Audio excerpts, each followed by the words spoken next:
O bullying na escola, como é um ambiente fechado, muitos jovens não vê saída. Você não consegue fugir daquilo. Então as crianças às vezes não querem ir para a escola, começam a chorar, saem extremamente agressivas dentro da escola. Muitas vezes as crianças que sofrem bullying, elas até querem mudar de escola, né? Não se sentem mais felizes de vir. Jovens que sofrem bullying, eles têm 3 vezes maior o risco de pensamento suicida. Bullying, ele é algo cruel na vida de um ser humano. É muito importante que todos da comunidade percebam isso. Todo mundo precisa se tornar uma rede de apoio para esse jovem que está sofrendo.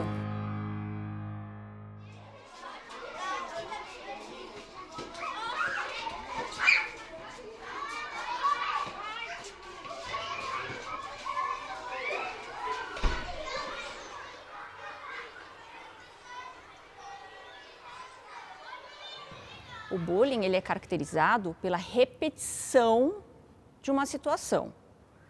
Então, a pessoa ela sofre um constrangimento por muito tempo. Tem o bullying físico, o jovem está passando e o outro está batendo na cabeça, dando rasteira.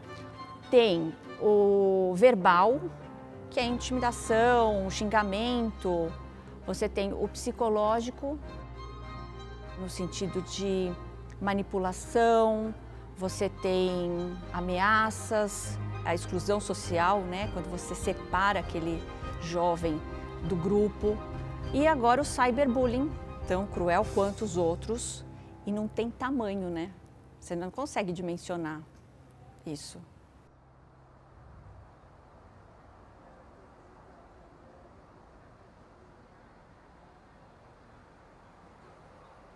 Dentro do ambiente escolar, a gente escuta muitas piadinhas e chacotas em relação à dificuldade de aprendizagem. As crianças elas sofrem bullying bastante em cima do que elas não sabem. Mas também acontece de aparência, cabelo, cor da pele, tamanho, peso. Às vezes estão vivendo momentos em casa, na esfera emocional, profissional, dentro do lar, né? Então tudo isso impacta e reflete na vida escolar, na forma como essas crianças vão se relacionar entre si. A gente precisa ter um olhar, saber o que está acontecendo, qual é o contexto de onde elas vêm, o que está acontecendo com elas. Os sinais, às vezes, eles são muito pequenos e para um professor que tem que lidar ali com tantas crianças, fica complicado você prestar atenção em todas as mudanças de comportamento.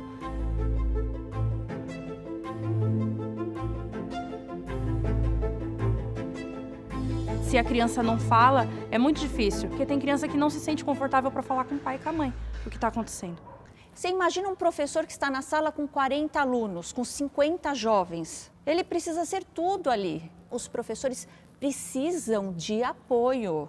Os professores precisam de orientação. O carinho é importante na escola também? Sim! Entre os amigos? A gente queria ouvir professores, coordenadores, seja de escolas públicas, seja de privada, o que eles achavam que mais precisava, né? E a questão socioemocional apareceu muito forte para alunos, para professores e inclusive para a família, né?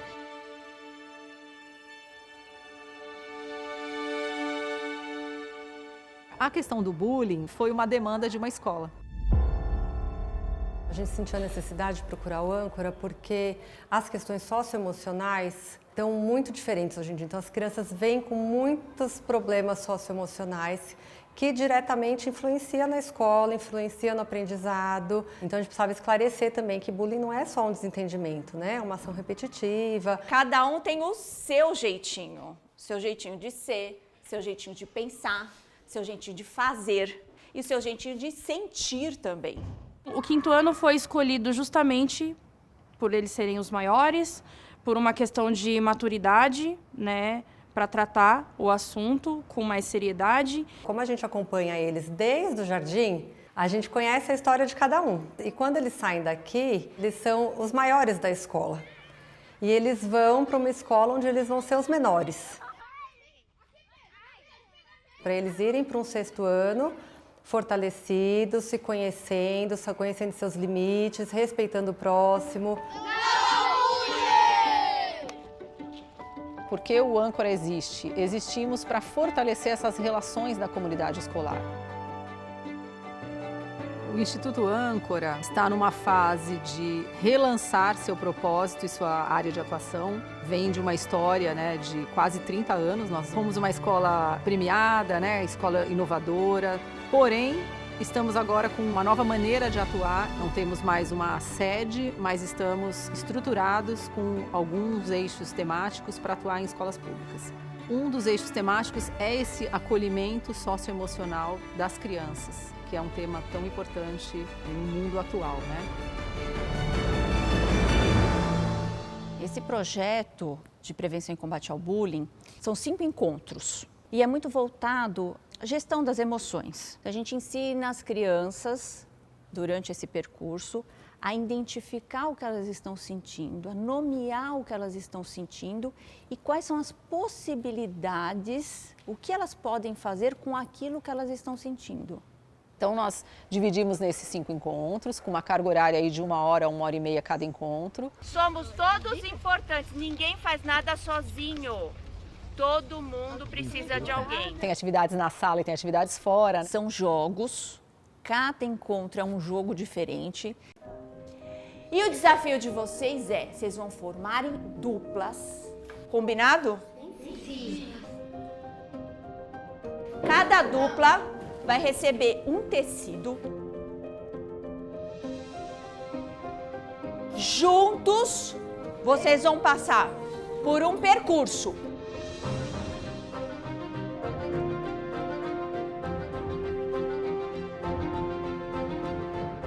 O que vocês precisam fazer? Encontrar a chave.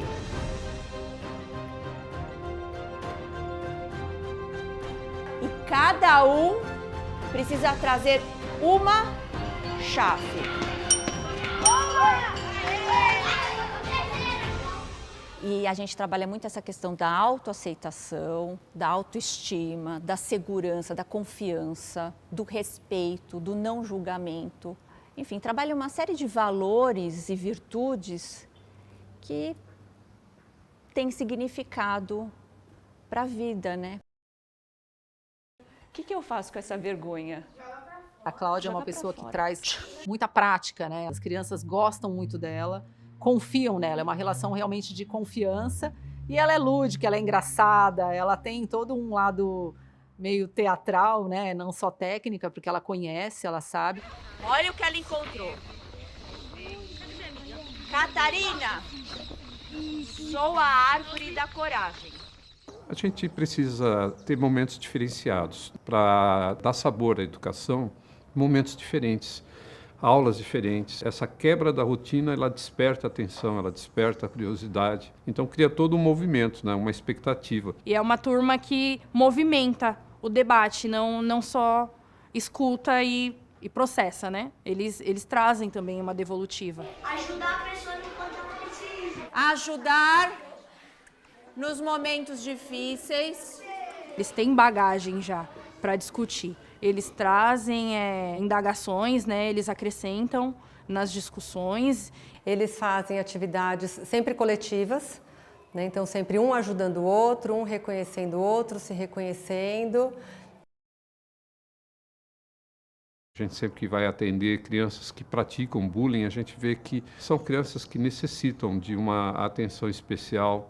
Então a gente precisa ter um olhar abrangente, tanto para as crianças que recebem um bullying, quanto muitas vezes até mais ainda em relação às crianças que estão praticando. Eu tive, né, caso específico de alunos que tinham dificuldade de chorar, de colocar para fora o que estavam sentindo. E aí vem aqueles acessos de raiva, porque ele não sabe lidar com a situação. Vem sendo trabalhado com eles essa importância de dizer o que está sentindo, de se colocar no lugar do outro, entender, né, o que aquela situação me causaria que eu não quero causar ao outro. É importante ouvir. Ouvir a criança 1, 2, 3, quantas vezes for necessário. É importante ouvir. e compreender.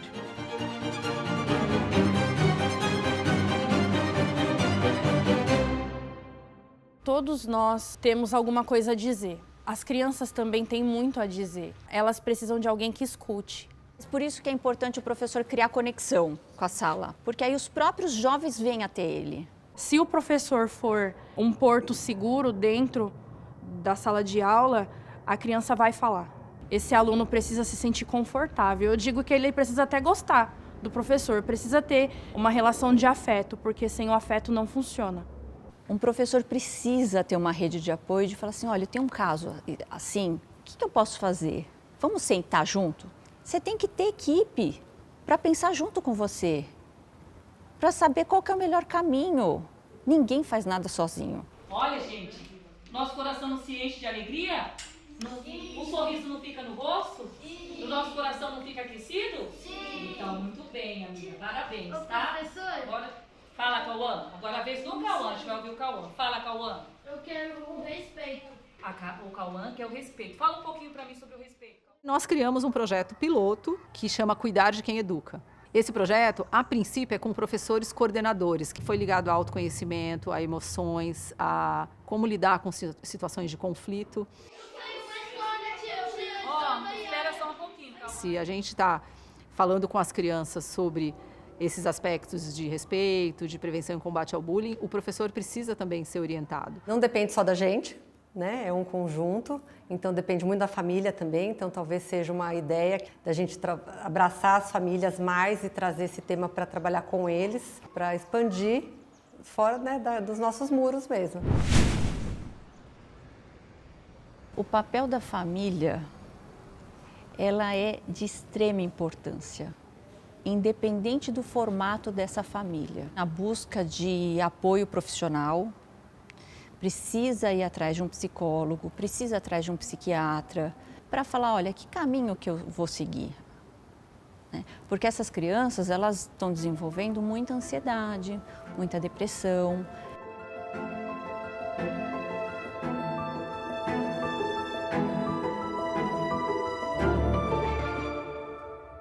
Particularmente, eu entendo que é uma relação de troca, direitos e deveres. Os pais também não podem atribuir a responsabilidade só à escola e vice-versa. A escola também tem que ter essa troca. Claro, os pais são responsáveis pela educação dos filhos e a escola faz esse complemento que é tão essencial. Isso dá uma relação de confiança, né? Nenhum pode falar que é só responsabilidade do outro. Eu acredito muito nessa parceria, né? Quando a gente fala de um trabalho dentro das escolas na prevenção e combate ao bullying, um fator muito importante é que a gente comece a trabalhar de forma intencional e planejada, e não de forma reativa.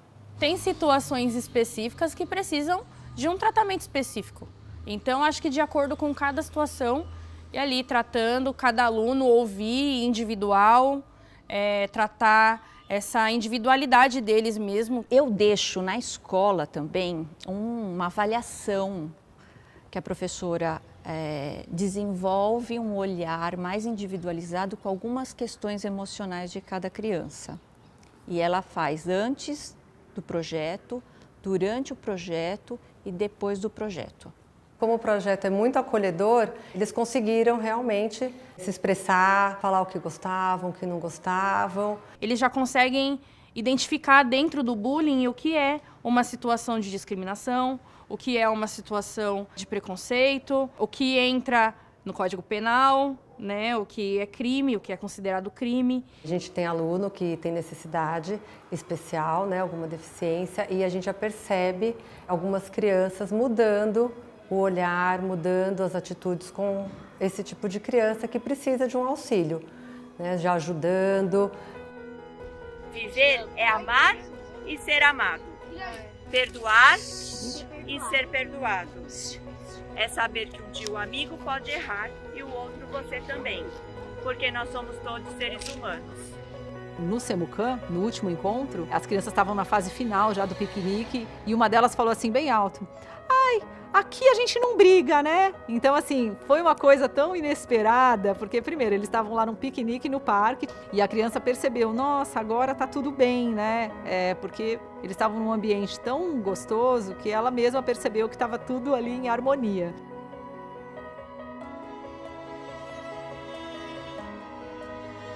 Acho que me transformou também. Eu gosto muito assim quando as crianças se colocam e você para ouvir e daí você percebe, opa, deu certo, sabe?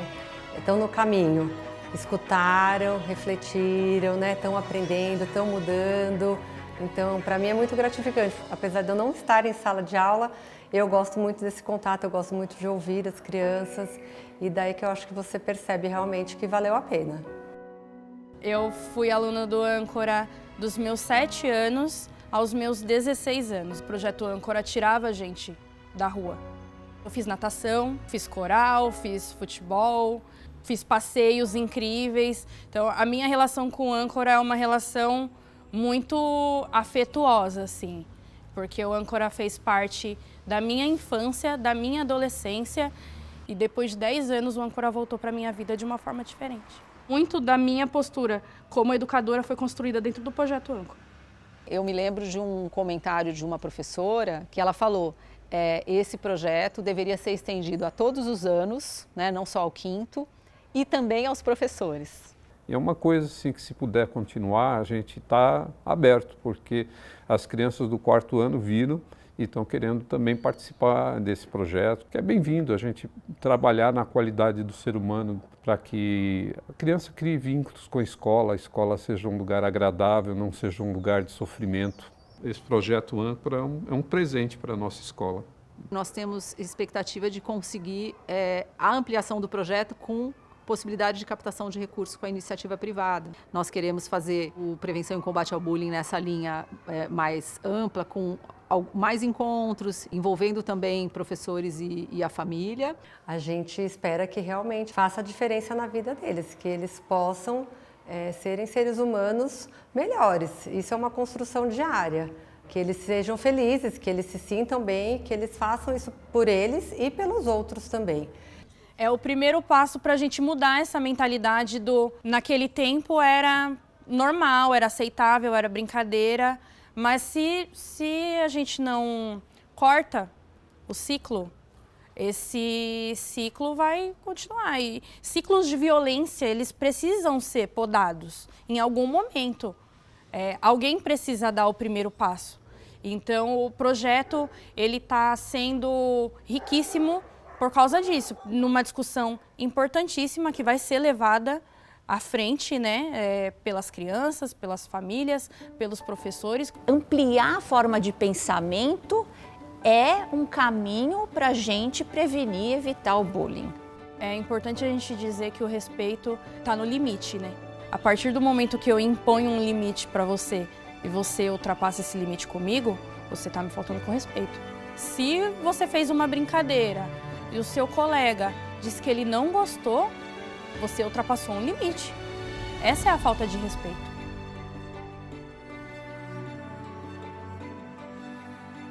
Essa questão do autoconhecimento, da gente se reconhecer no próximo, né, de você conhecer os seus limites, as suas habilidades, né, até onde eu posso ir, até onde eu posso melhorar. E acredito que seja para a vida toda.